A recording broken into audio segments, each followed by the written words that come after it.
How did you trick your entire high school? On my last day of high school, I pretended I was a substitute teacher and taught a class. For whatever reason, I decided that on my last day of high school I was going to go out in style, so I wore a suit and tie to school. When I arrived, I got a few glances and grins, and then one of my friends asked if I was dressed as one of our teachers, one who was known for overdressing often. As he asked me this, it sparked an idea. If he thought I was trying to impersonate a teacher, I wonder if lower classmen would think the same. I wondered if I could pretend to be one. The wheels started turning. I looked the part, and I had enough confidence to pull it off. And if I walked into a class that was all freshmen, there was a high probability that I wouldn't be recognized as a senior, because our social circles didn't overlap much. So as the morning bell rang, I was decided. The only thing that was missing was a class with no teacher. As I was walking to my first class, I peered in every class, looking for one with students but to which the teacher was running late. I wouldn't be able to teach the whole period, obviously, but I could run out the game as long as the teacher was late. But time was of the essence. If I couldn't find a classroom quickly, I wouldn't get any teaching time as the teacher would walk in right after me. And if I made it to my first class before I found a teacherless classroom, I'd have to go in and sit down, thus missing my opportunity. 2 rooms before my class, I found it. A class with 25 students seated quietly, and no teacher in sight.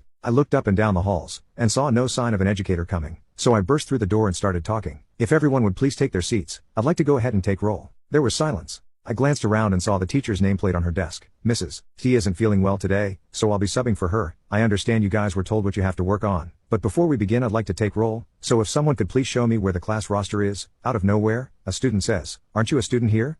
Someone recognized me but it didn't matter. If I played it confidently enough, he would get the idea, stop talking, and the rest of the class would be satisfied with my explanation. So I stopped, took a moment to act offended and frustrated and continued. "Yeah, I get that a lot. I know I look young, but no, I am not a student, and I would appreciate it if you raise your hand to speak." They were satisfied, and shot the student angry glances for asking such a seemingly offensive question. I continued, "I understand you all have some projects you're finishing or that need to be turned in today, so I'll go ahead and let you work on those presently. If one of you could please let me know the name of the project so I can track, for Mrs. T, what you were working on, I would appreciate it." One of the overly eager students perked up and explained the project details to me. This is about 5 to 10 minutes in now, so I'm starting to wonder where the teacher is, and if I'm going to actually fill up a 90-minute period. Just then, I see her, through a window, coming down the hall. I turn to the class. "Students, if I can have your attention." They put their pencils down. "I actually am a student. Today is my last day of high school, and you've been great. Thanks for letting me sub in," and I held the door for the teacher as she walked in.